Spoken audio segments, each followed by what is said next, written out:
from the hills, from the great Northeast in which I am now associated, from Hartford, Connecticut, really Avon, Connecticut. Sean Palmer, Beautiful, Seth beautiful Avon, Connecticut. Beautiful Avon, Connecticut. Look, my nephews and niece love this place. I am up in the attic. They put me up here for the week, here in Caleb's room. But from beautiful Avon, Connecticut. Last week I was in Providence, Rhode Island, and next week, oh boy, next week on Thursday we'll be hosting a show from Franklin Lakes. Well, if it's Thursday, we'll be hosting it probably from my office in Livingston. If it's Friday, we'll be hosting it from. Well, we'll figure out which day to do it, but it'll be one of the two. But yes, but beautiful Livingston or Franklin Lakes, New Jersey. Hopefully with some heat. Yeah, and a good Deadbolt. You look a little cold, my friend. Just a little chilly. Yeah. The lips are turning a little blue. It has not been the best of weeks. Yeah, the lips are turning a little blue. But, hold on. It's the best of times and it's the worst of times. So which one was it, to quote Norm Peterson? So I do understand for you, going 1-4, not great for the fantasy. Not great? Not great. Not great. 3 championship caliber teams, everyone went down in a blast of glory. However, thank you to whoever that defender from Pittsburgh who's now suspended for the season. Much appreciated for what you did to Michael Pittman. However, Jackson Smith, you, my friend, are Nostradamus. So at the beginning of this season, my illustrious co-host, and I call him illustrious, stated that our team was a championship team. Those were your words, were they not? You said we had a championship team on our hands. We did. And dude, if we win one more game, we're in the championship, baby. I mean, it is. We beat the 1 seed, we beat the 2 seed, and now we beat the 3 seed. Now, to be fair, we beat the 3 seed by 1 point because they started Keenan Allen, and Jackson Smith Enigma caught the miracle pass, which Sean did not stay awake for. No, and Joe Willie had a great game again. I don't know about a great game, but he was solid. He had a great fantasy game. I mean, he had 19 points. So is 19 great? Compared to what we've been getting, 19's pretty damn good. I mean, yeah, we could have made it easier on ourselves and just started Easton Stick. Forget that they lost by 42. Still gave us would have given us 303 touchdowns. To be fair, it would have been easier. By the way, we only won by 1.5, which I actually did not realize that we only won by 1.5. I told you. I thought I told you that on the phone. I maybe. Yeah. But at the end of the day, ladies and gentlemen, Joe Willie puts up 19. Case Keenum puts up 12. Not exactly helpful for us. Dude, I called it, though. I said, if Gus Edwards scores a touchdown, we win. Yep. And Gus Edwards scored a touchdown. And now Gus Edwards is the number 1 running back in Baltimore. Because they don't have a single other healthy one. That's right.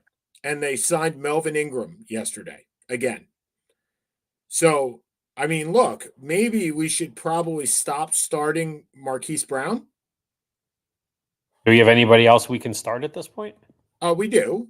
So we have some backups. We could start Charbonneau.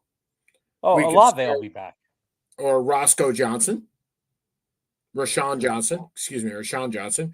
We are putting Olave in, so we could play Smith Najiba at the flex, which is probably our best bet, quite frankly. And and who would have thunk that when we threw in the towel and we traded Tua, we would get a tight end that would have more points than Tua in the 3 weeks since Tua left. This looms large right here, 28 points from Sam Laporta.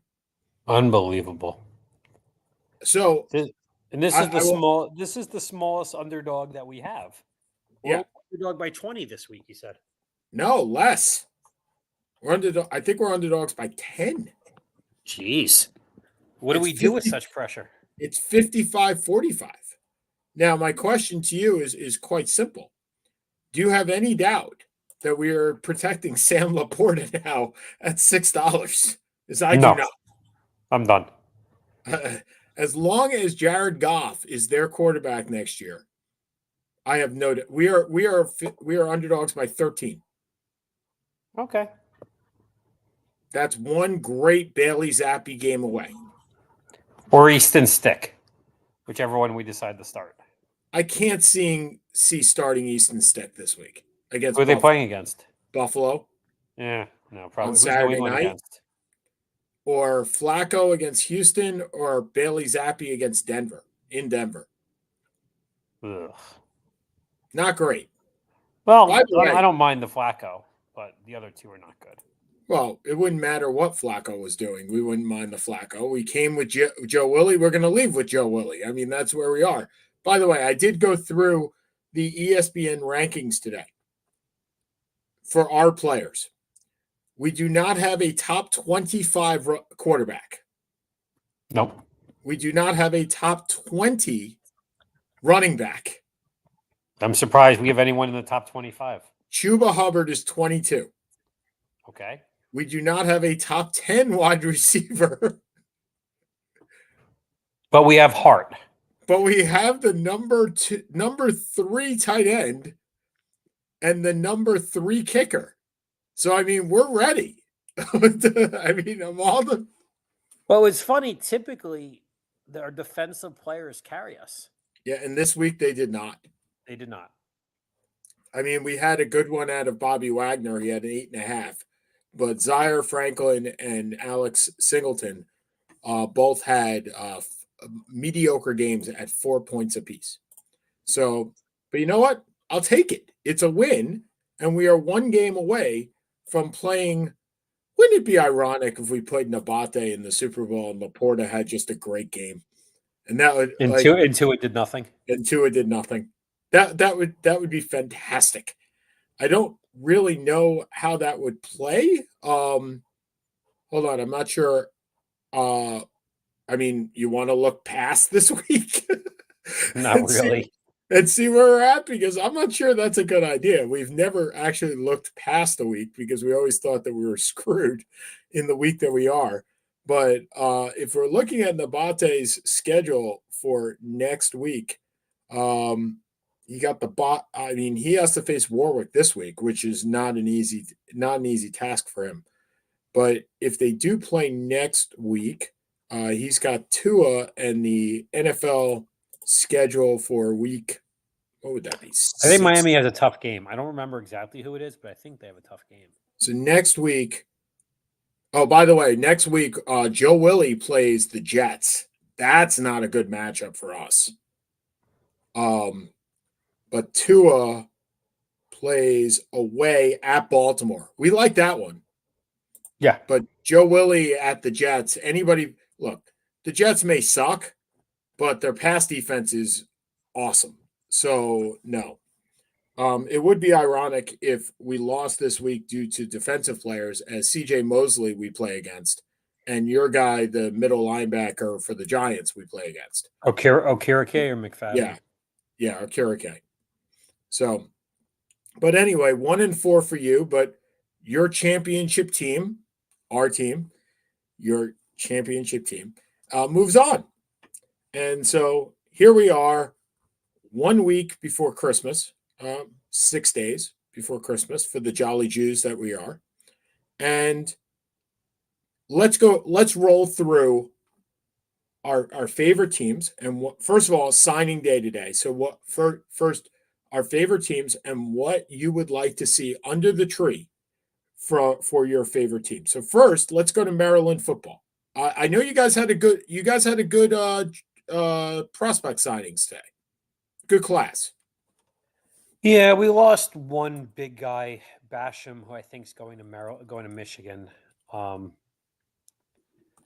But I mean, what would I like to see? Well, I'd like to see We just got a quarterback transfer from NC State who's got 3 years of eligibility. I'd like to see progression. I don't know if we're going to. I mean, we've been 7-5, 6-6, 7-5, pretty much the last few years. I'd like to see. I mean, we have USC, UCLA, Washington, and Oregon coming in. I'm not sure we're going to be able to maintain. But for football, yeah, that's what I want to see. Okay, and you're going to a bowl game, right? But no, We are. Tua's brother. I don't No know. Tua. Look, you got a quarterback coming in. Yeah, we have. What do you call it? We have a transfer from NC State coming in, who's a freshman. There's a 5-star. Last name is Van Buren, who was supposed to commit to Oregon, and he pulled. He withdrew, so I'm assuming we're still in the running for that. Because Oregon took Dylan Gabriel from Oklahoma and took Dante Moore from UCLA. I think it was Oregon that he committed to. I think we were in the top 3 or 4. And again, who knows? Our running backs are solid. Our wideouts, we're going to have to redo. Our offensive line is a mess. But we lost Basham. Losing Basham hurts. But what are you going to do? This is the world we live in. So I will tell you. On the other hand, you have to be ecstatic with what's going on. I'm ecstatic to the point that we're talking Syracuse football in a positive note, and it's not the Boca Raton Bowl on December 20th. I mean, just to look, by this time in most years, Syracuse fans are full-fledged into basketball season, right?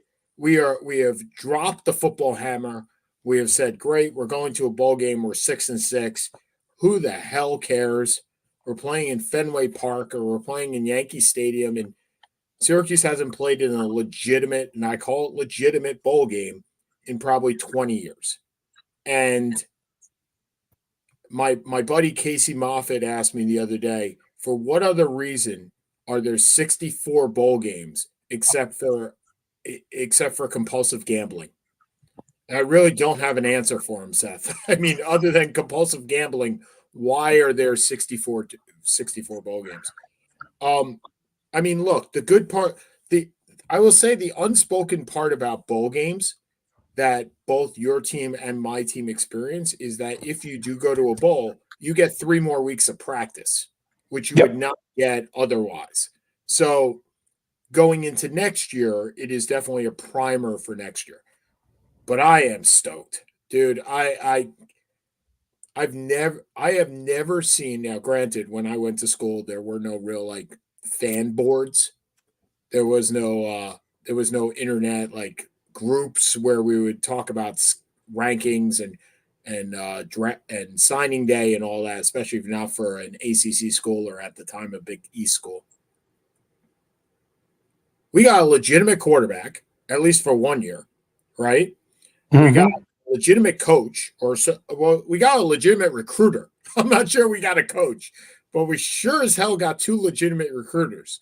The defensive coordinator from Texas A&M, thank you so much to that team for firing Jimbo Fisher, because he would not have come otherwise. Fran Brown coming from Georgia, the defensive backs coach, secondary coach. Legitimate. Look, when you sign Kyle McCord, and sign is a bad word, but let's say you sign Kyle McCord, who went 12-1 with Ohio State this year.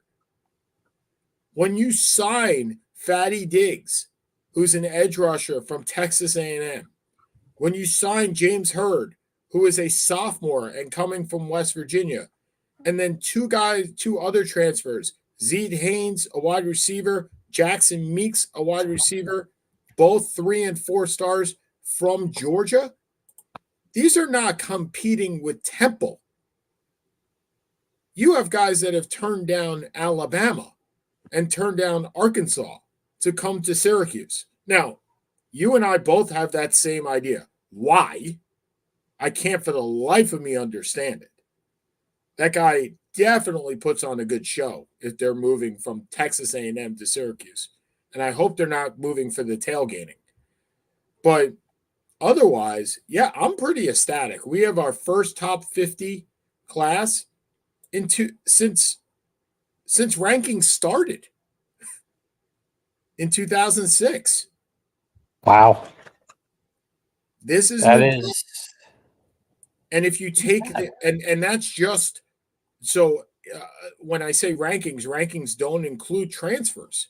If you take the transfer rankings, we're at 50 on ESPN's rankings just for signings. You take the transfer rankings, Seth, we're in the 20s or 30s or low 30s, high 20s. I mean, this is a legit. You will see, I hope you see a sellout at opening day next year. I hope. It would be the first one in a while. I hope you see it because this guy, Fran Brown, deserves it for the recruiting that he has done. So if you're asking me what I hope to see under the tree for Syracuse, I hope to see fan engagement. I hope to see that we are excited now. This continues, and we are excited even if we lose a game or two because we are not going. You're bringing a whole lot of parts and saying, okay, be cohesive, and that's not how football works.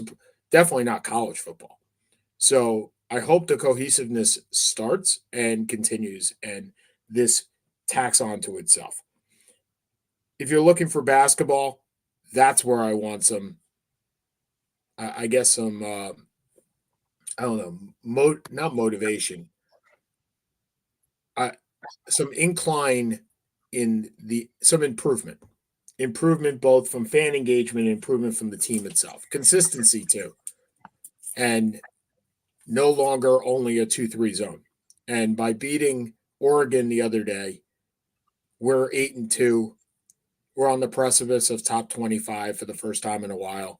It's nice, and we didn't just beat Oregon; we throttled Oregon in Sioux Falls, South Dakota, where everybody goes to see a basketball game.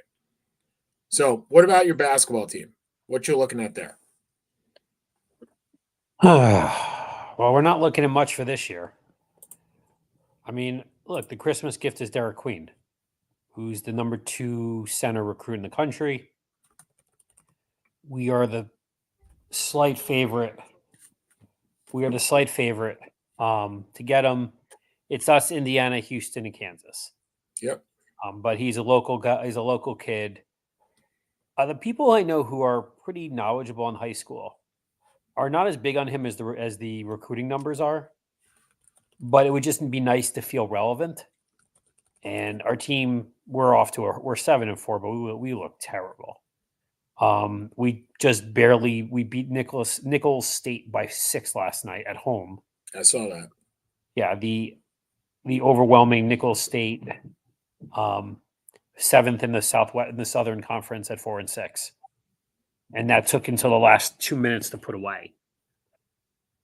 We're not playing well. There's no way to put it. We have some bad losses, but sorry, dog is what dog is. It's been that kind of week, buddy.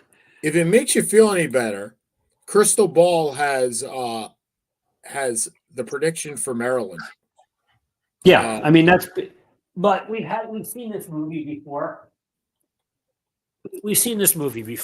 And I'm also. Well, you and I both have, right? Nerlens Noel was supposed to go to Syracuse, and then last minute goes to Kentucky. I mean, we've all seen this, right? So we have some good freshmen. We have some guys who will leave after this year. I think Willard's a good coach. I think we're in decent shape on that end. But it doesn't feel like this year is going to be the year for us. So if we can get 2 or 3, in DC we're in the running. We're the favorite, I think, for Malachi Palmer, who's I think number 125 in the recruiting this year. Who's a 6'5" guard. So I mean, we've got some upside. But I just want to be nationally relevant, and I don't know if we ever will be again. As I said, we can't pay. We don't have the NIL money, and well, to tell you the truth, I don't think we have it either. and somehow we're recruiting, and I'm not sure how that is just yet, and whether that dies down. Look, I hope it doesn't. Look, you we've always said Maryland and Syracuse are very similar in Yes. where you are in relevancy. I will tell you one thing I also hope for all of college sports in general. Please, for the love of God, end this realignment. We're done. Like, I don't want to see another movement. I don't Are you want to see. talking about the rumors about Florida State? Well, Florida. I read some of that revenue sharing. Do you know how much it would take for Florida State to leave? You want to take a guess at how much money they would have to pay? 50, 60? How about 120? So they're stuck till 2036. Right, exactly. So they have to pay twice the. I forgot what this. I think it was the twice the department budget in order to leave. So they would have to pay $120 million to leave the ACC. Good I luck on don't that. think that's happening. I don't care how many boosters you have. I don't think you're paying $120 million. And then where are you going? So you're going to the SEC, I guess, right? Yes. I guess Yes. it's not happening. You're not, nobody's paying 120. Well, I didn't think I'd say anybody would pay $70 million for a coach to not coach. And here we are with Jimbo Fisher. And I didn't think I'd ever see $600 million, $700 million paid to a pitcher. And yet we saw that this year too. So, I mean, all of that being said, $120 million for coming out of a booster budget for basically nothing. I can't really see happening. But you know what? We've seen it before. And next year, Syracuse plays at Cal. So I will likely go to that game because that just sounds awesome. If nothing else, this allows you and I, if we want to and have your wife's blessing, can go to away games in places we generally were not able to do that. Right. So if Yep. you look, I've never been to Oregon in my life. It is one of 3 states I have never been to. You want to go to the Big Ten game between Maryland and Oregon? I am Oh, in. we're already talking. Carly and I are already talking about going. Okay. If you and I want to go to the Maryland Oregon game, I'm in. Well, this is what it would be. We go out, you join us. We go out with the kid for 3 or 4 days. The kid, they want to go wine tasting. I could care less. How I are want the to go kids whitewater going wine rafting. tasting? What? How are the kids going wine tasting? Oregon. Carly's favorite wines from Oregon. Yes, but how are the kids going wine tasting? You just said we'll take the kids. Oh, no kids. Sorry. Oh, okay. So, So Carly goes wine tasting and we go to that. I'm totally down with that. Do we have a schedule? Are they playing next year? I don't know. I honestly don't. We can I look am it up. looking this up right now because I am totally down if that happens. They are playing at Oregon on November 9th. There you go. Ooh. Done. like done and done. It's early enough that it's before Thanksgiving. And it's not, yeah, and it's after season. Works fine for me. I think I actually have broached this with Carly already. Should we tell Carly when the date is, or should we just wait till like later and then? Oh, I can't make it. Oh, okay, great. We're gone. So, But okay. So you want to go to Cal with me too? I don't think you're you getting think that you one. think I got this much leeway? Yeah. Really? Okay. So if you're a Yankee fan, what are you hoping for under the tree? Same thing you are. I know. That's the scary part. I mean, there's nothing else really to root for. I guess we can root that someone will take Giancarlo Stanton's contract. Not happening. Not happening. Not happening. So I think we're rooting for the same thing. I think you're actually rooting for Aaron Judge health more than anything else. Because if you don't get health out of Aaron Judge, it don't matter who is pitching for your team. You're not winning. Fair. How I about am health rooting- for anyone? How about health for the entire team? Well, that too, but How about a young player getting better instead of plateauing at like age 21?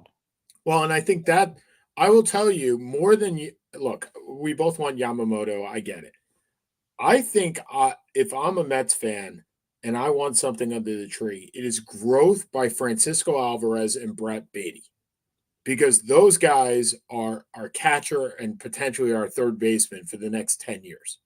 So if I get a Francisco Alvarez who put up 20 home runs and 65 ribbies, give or take last year, but he only batted 210, 220, I don't want him becoming Gary Sanchez. I want him becoming a legitimate hitter where we can build around that because for every team that you have, especially in baseball, where these luxury taxes, unless you're the Dodgers, and I guess the Mets too, but I don't ever consider the Mets in that stratosphere, although Steve Cohen does. You need some youth that doesn't cost a lot. You need some youth that you can rely on. And I think that's the one part of the Yankees that they haven't had in 10 years, right? You had Gleyber Torres for a while where you hoped that he grew, but he didn't, and he stagnated. And you had pitching, and now your Luis Severino is pitching in Flushing. So good for us. I think that's a good deal. But that's what I would want. I just want growth on behalf of our young players. Okay. Your New York Football Giants. I think the Jets and Giants are kind of rooting for the same thing again. So Best draft pick available. Baseball as a whole. Major League Baseball as a whole. If you are Rob Manfred, what are you hoping for this season? An extension? An extension? Oh, well, yeah. I think he's got a contract for as long as he wants. God knows why. Baseball's growing. Doesn't matter. Is it?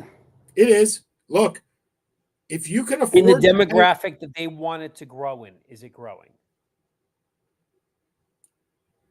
Demographic that they wanted to. The 16 to 45-year-old white male, is it growing? Probably not. Then the rest of it.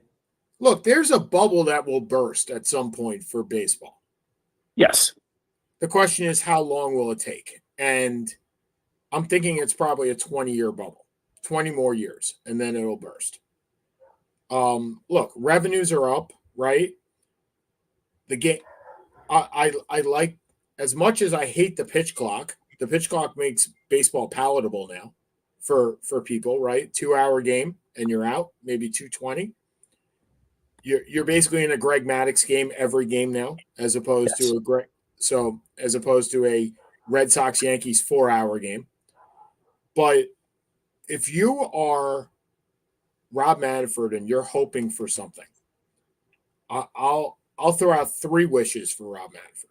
First of all, Shea Ohtani becomes healthy and is able to pitch again, because that's a huge thing. For you talk about growth, Seth. The 16 to 45, does it have to happen in this country? I think so. I think it does. I don't think so. Baseball already has worldwide appeal. Right, but Major League Baseball doesn't. I think in most countries it does. I think in Japan it does. And I don't know if Otani is going to move the needle in any country other than Japan. Oh, I agree with that. But I'm saying, you said, has baseball grown in 16 to 45? Again, I'm not sure you need it to grow here. I think it can grow worldwide. Look, the NFL has grown worldwide, right? You got Germany, you got London, you got all these things, right? Baseball hasn't experienced that. Even though they've had games in Japan, they just haven't. And maybe this is what does it with Yamamoto, with more Japanese players coming over, that you have a growth in that way. Do I think it'll overtake the lack of the 16 to 45s that are aging out? And aging out sounds bad, but still aging out? No. Because that's us. Yeah, well, it'll still decline. The fandom will still decline, no question. But will it be able to be stagnant? Started. Will it be able to be slowed down? Yeah, I do. So Shea Otani, number one. Number two, if you're Rob Manfred, you want Mike Trout to make the playoffs. You just do. Because this whole narrative that he has not made the playoffs is a horrible narrative to have. Just in baseball itself. It's the Ted Williams narrative. It's the Ted Williams went to a couple World Series, though. no, I get it. But the point is Ted Williams played in a Yankee universe, right? And he rarely made the playoffs. Now, granted, there was only one team that made the playoffs. So that played into it. But you can take the narrative, fine, let's take the Ernie Banks narrative, right? Ernie Banks went to one World Series. No, he didn't go to any World Series. No, he didn't. He never went He to didn't go to any World Series. Sorry. He didn't go to any World Series. So he never played in the playoffs. Not once. Did he play in '69? No, because the Mets beat him. Right, but they made the playoffs. No, they didn't. The Mets beat him in the end. There was a split. They were both in the Was it NL just they were East. the favorite and they fell apart? They fell apart. I forgot if that was the first year they had playoffs. Well, it was, but there was a Western, and it wasn't the Chicago Cubs. So 1969 NL playoffs, League Championship Series, was the Mets versus the Braves. The Western Division Braves, when Atlanta was in the West. Somehow. Remember, Atlanta was in the West until they had one more game than the Giants when they both won like 109 103 to 102. Yeah, and then they moved him over. So he'd be the Ernie Banks of this year, of this era.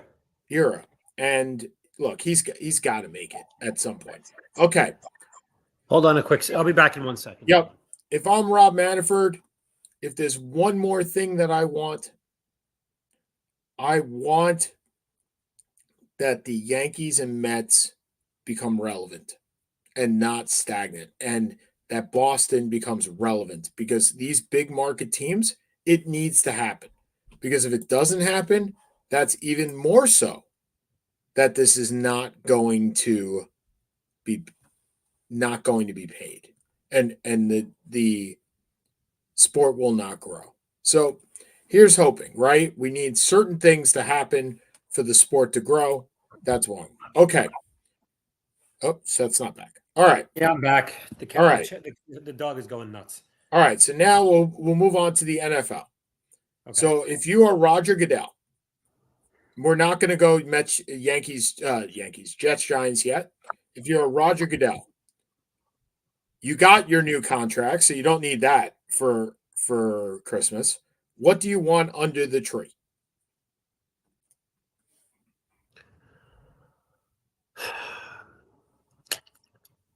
I want to see further expansion, whether it's to a non-European expansion.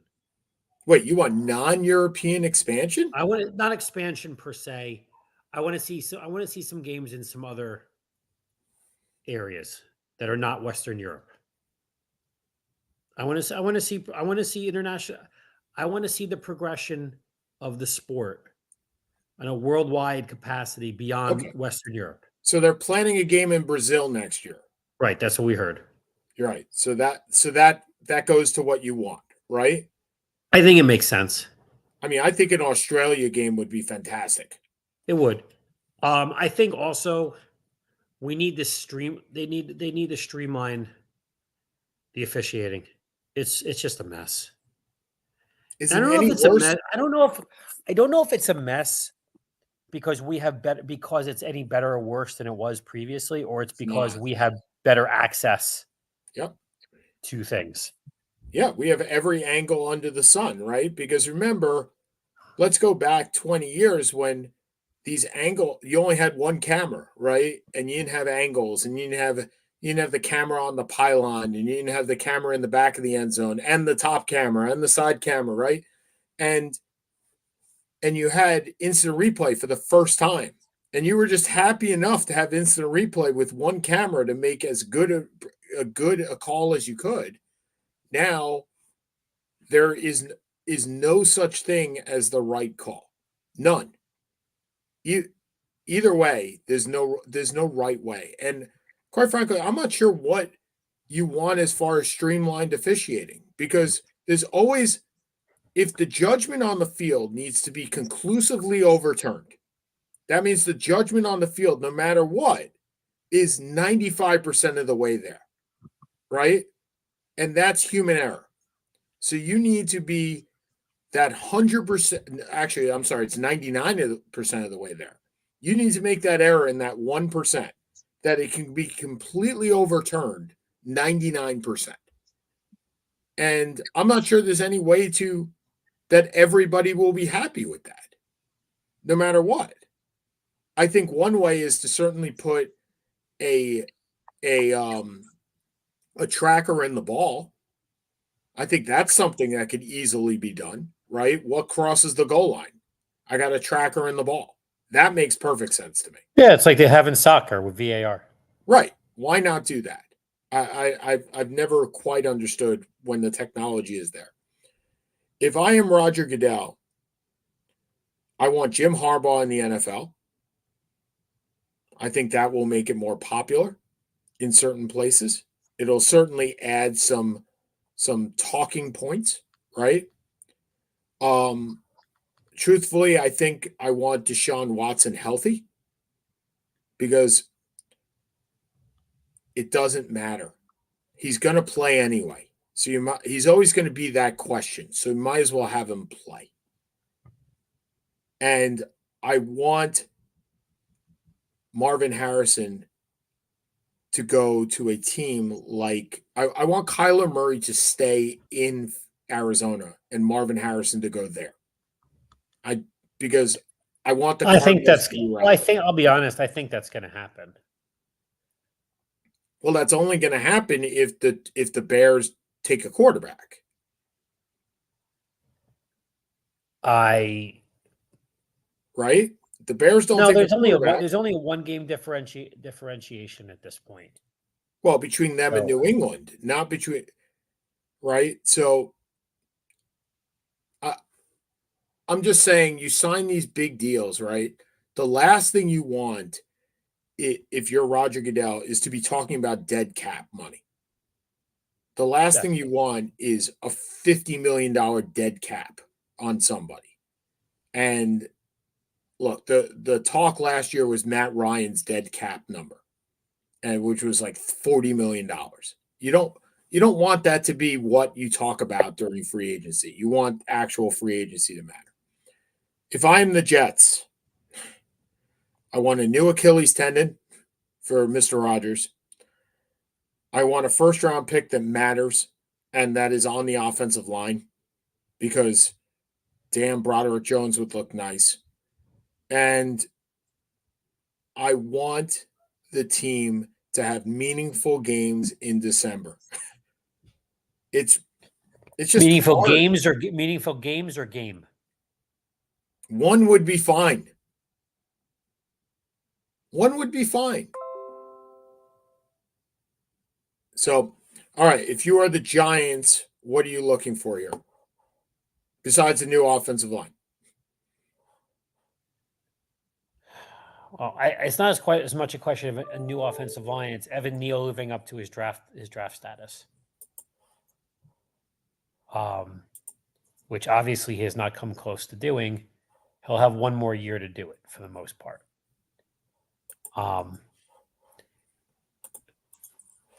That doesn't totally solve your problems, though. No. I mean, our problems are many. I mean, yeah, look, I would be nice to pick a quarterback at 4 or 5, wherever we end up, if it's Jaden Daniels. But the team just, I also wouldn't mind a Marvin Harrison if we could get there. I do not want to spend another pick on an offensive lineman. We have picked, I think, 8 offensive linemen and 12 offensive linemen in the last 3 drafts. I don't want to pick another one. We've got to be able to play with what we have. Okay. That's on Bobby Johnson to develop the offensive line. And that we have been unable to do that is revolting. Oh, well, that's certainly true. I mean, look, at this point last year, all I wanted was Daniel Jones to sign a contract. You got that. Congratulations. Yes, but would you remember the contract that I wanted? Yeah, it was probably 4 years at 100. 4 years at between 80 and 100. Not 4 years at 160. And with a torn ACL, I mean, he's probably will start another game at some point, but it won't be for another year. And then in 2 years, he's gone. Yep. Because they're not keeping him at that point. Nope. At this price point. But Tommy DeVito may be the guy. Tommy DeVito is not the guy. By the way, props to Tommy DeVito for. Did you hear the story about the pizza? Yeah, he had agreed for 10 grand. No, his agent had agreed to 10 grand. So his agent had agreed to 10 grand. And then when they beat the Packers, his agent went back and tried to renegotiate for 20 for an appearance at a local pizzeria. And the local pizzeria basically put a middle finger up and said, you agreed to something. So what did DeVito do? Look, I give all credit to him. He fired the guy and said, you're no longer my marketing guy. And he fired the agent? He fired the agent from the marketing piece of his. So he's still negotiating contracts, but not marketing him at all. He hired somebody else, and he showed up at the pizzeria and did it for 10 grand. I would have done it for free at that point. I mean, there's so much bad publicity with that. Right, but he's Tommy DeVito. He doesn't have a $40 million a year contract. The 10K is nice. Oh, I get it.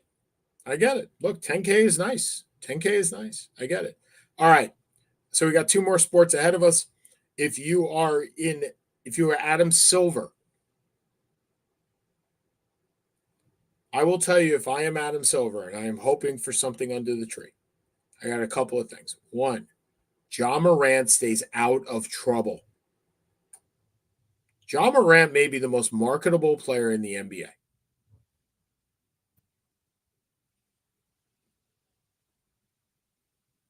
Is this because of the way he plays, because of what he's gone through? I think it's a little bit of everything. I think it's he is the player. He plays the way that most people, he plays the way that most players, kids wish they could play. It's not just 3-pointers. He actually plays with vigor. He plays with smarts. He just doesn't act that way off the court, or at least that's what history has indicated. Yes. So I think if you're Adam Silver, and he's one of the most marketable people in the NBA. So why would the problem is all the off the court stuff has hindered his marketability. And so to certain demographics, not to all. Yes. Yeah. So I think that's number 1. Number 2, that LeBron James stays healthy. Because no matter what, stays healthy. Because no matter what, LeBron James is still the number 1 thing that brings viewers. Agreed. And LeBron's not going to do, and we all use the first name LeBron. LeBron is not going to do this forever. He's just not. It seems like he will, right? Kind of feels like it. But at some point, that body is going to break down. I just hope it doesn't happen this year. I really do. And number 3, will the Detroit please win a game? I mean, for the love of God, this team is in, I think, rebuilding year number 5. And it's like they're in rebuilding year number 1. Well, the problem is everybody they picked was a level below what they expected. Yes. Cade Cunningham is a nice player, but he's not a game changer. They took Killian Hayes. Tell me if you've heard this before. They took Killian Hayes over who? Tyrese Halliburton. I know. But so did 10 other teams. That's not just Detroit. I mean, no, I know that, but Isaiah, they took Isaiah Stewart over Tyrese Maxey. They traded for James Wiseman. Yeah, It and feels like they've and just Marvin made, Bagley. yeah, it feels like they've made bad play after bad play. Yep. No, I agree with that. I agree with that. Okay, so if you are Adam Silver, what are you looking for here?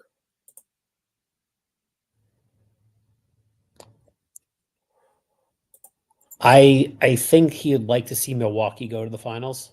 To be honest, I think he likes the idea of the small market and not the Phoenix, triumvirate. Mm-hmm. I think I'm wondering if he wants to see an expansion on the tournament, which seemed to work pretty well, to the winner going to kind of a World Cup esque, playing against the European champion and the Asian champion and stuff like that, and see if that's where this is trying to go. I think he'd like to see the Knicks make the conference finals. I would like to see the Knicks make the conference. I bet you would. I think he'd like to see New York relevant, which it hasn't been for the better part of this millennium. Yeah. I mean, the game is in really good shape. The basketball is in really good shape from a demographic standpoint, from a marketing standpoint, from a worldwide standpoint. I don't think the caliber of basketball is that great or that entertaining, to be honest, because people root for players more than teams. But that's in every sport now. Except football. Yeah. There's just more movement in basketball than any other sport because there's only 5 guys on the floor at one time. So you notice that when one guy changes, you don't notice it as much in the NFL or in Major League Baseball unless it's Shea Ohtani, right? You don't notice a trade because he's one of 9 guys or he's one of 24 guys that plays in the game as opposed to really one of 7 or 8. Yeah. Okay, if I'm a Knicks fan and I'm looking for something under my tree, it is health for Julius Randle and Jalen Brunson. Because you lose either one of those guys, and this team is nothing. And they have played very, very well together. In fact, Brunson put up 50 the other night. And he did. Look, if you want to call me the skeptic, which I was when they signed him, you call me it all day long. I didn't think that this was going to work out at all. I thought he was an undersized point guard. I was wrong. this guy is a true superstar, and he is a true superstar that New York loves more than anything else. This is a guy. This is John Starks on steroids. He's got balls, which is what New York loved about Starks. It's the same thing, right? I just hope he doesn't go 3 for 21 in a playoff game, and that would make me feel a lot better. 2 for 18.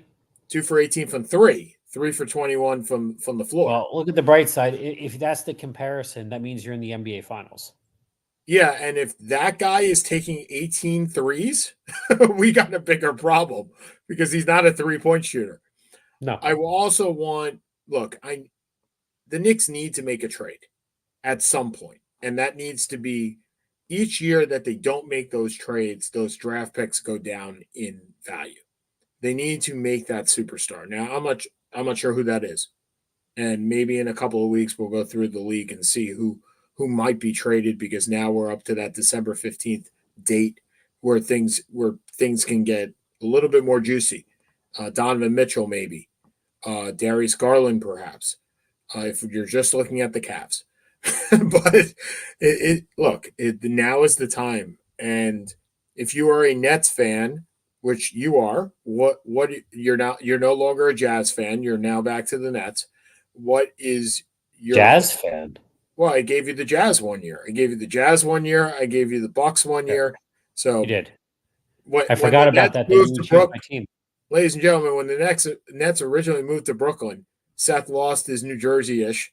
So I assigned him a team for a couple of years and gave him a Glenn Robinson jersey, which I believe he's still I will wear for next week's show if you remind me. Oh, excellent.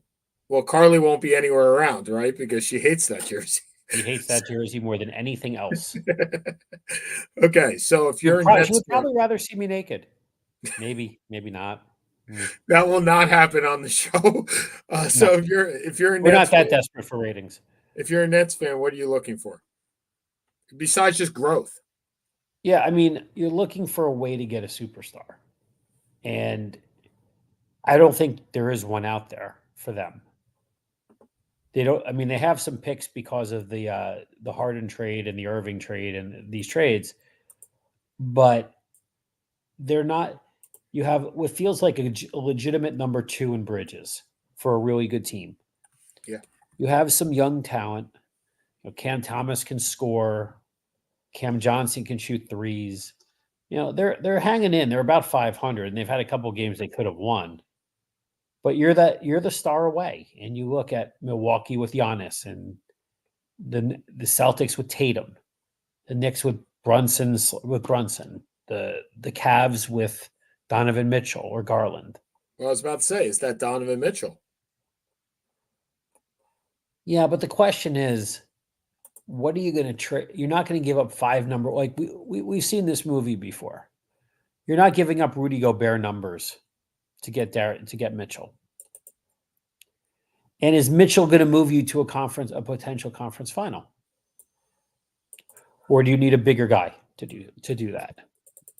Not that I think they're going for Embiid anytime soon, but I don't think they can get one. Okay. By the way, can we now look? I'm not saying the Rudy Gobert trade was a success for the Timberwolves. It's a long play, right, for the Jazz Right. as opposed to a short play. But wow, they look good. I mean, they look legitimately good, and Yep. the team's going to get really expensive really quick with what they got. But I think we can enjoy this 1 year, at least 1 year, of where this is actually working. And Yep. it's really, really cool to see how this Twin Towers with Cat and Gobert works. And that look, as the pseudo Timberwolves fan for the last 15 years that I've been, my secondary. Well, look, you needed to pick a winner. Yeah. Because all your teams win so often, you kind of. Speaking of the team that won so often last night, my Islanders beat up on the Oilers last night, and it was my first viewing of Connor McDavid this year, and man, that guy is good. He is just so good, so good. And if you are Gary Bettman and you're asking for something for Christmas, you're asking A, for the Oilers to be in the playoffs, and B, for the health of Connor McDavid, because Or for Connor McDavid to be traded to a team with a will bigger not UA. happen. Said, what are I you know asking? Gretzky got traded. I get it. No chance. Zero that he is traded. None. Now, if I am an Islanders fan, what am I hoping for? I am hoping for continued health out of Horvat and Barzell. I am also hoping for the Toronto Maple Leafs to fall flat on their ass. That is continuously what the Islanders fans will do, especially when you boo John Tavares after he gets his 1,000th point, which was amazing. And then you beat them in overtime 30 seconds later. So congrats. But if you're Gary Bettman, you're just hoping for Connor McDavid. And look, you're hoping for, truth be told, you're hoping that the Golden Knights don't win another Stanley Cup. You don't want these expansion teams just winning Stanley Cups. You want some work. Okay, your Devils, if you will. A goalie that's in the top 15? Yeah, you're Above gonna have to average make a goalies trade all for year. that because that ain't happening anytime soon with what you got. You just need a Nope. trade. A trade that doesn't involve a Hughes would be nice. Okay, last 5 minutes. I will tell you, congratulations to the New York Yankees. And now you're like, huh? A Jeter is back with the New York Yankees. It happens to be Jeter Downs, And the ironic part is Jeter Downs. Do you remember why he was even on the Boston Red Sox? So he was claimed for the Boston Red Sox in a waiver trade. Do you know how the 7 degrees of Jeter Downs happens from the Red Sox? I do not. He was in the Mookie Betts deal. He is the last bastion that the Red Sox have from the Mookie Betts deal. So the Yankees, between Jeter Downs and Alex Verdugo, have more players from the Betts deal than the Red Sox do. That is correct. And Mookie Betts is still an MVP candidate for the Los Angeles Dodgers. So, yes, that is exactly why. Congratulations to New York Yankees. And quite frankly, shame on the Boston Red Sox, because you had a generational player who will be playing second base this year, which is amazing for all fantasy purposes. He will be playing second base for the Los Angeles Dodgers, and you let him go, and basically now you have nothing to show for it. So congrats to New York Yankees for having another Jeter on their team. Thank you for Aaron Rodgers finally saying I'm not playing the rest of the year. Yes. Simply so I don't have to hear about Aaron Rodgers for the rest of the year. Did you ever really think he was going to play anyway? If they were in the playoff hunt, I did. See, I didn't think so. I thought that this was all BS to begin with. And it was to keep himself relevant. And he did. He kept himself relevant. Look, he kept himself relevant for 14 weeks of an NFL season where he didn't play for 13. That's pretty damn impressive. I don't know any other injured player that keeps himself relevant for a whole NFL season when he doesn't play. That's pretty impressive. Okay. Next week, we'll have our New Year's show. To those, look, we say this every year when it comes to Jewish holidays, so we will say the same when it comes to non-Jewish holidays. To those that celebrate, we wish you a very Merry Christmas and hope you enjoy that with your friends and family. For us, we will enjoy a very good night of Chinese food. Have a great week, everybody, and we'll see you next week. For Seth, see you live next week in Franklin Lakes. There you go. All right, buddy. Talk to you soon.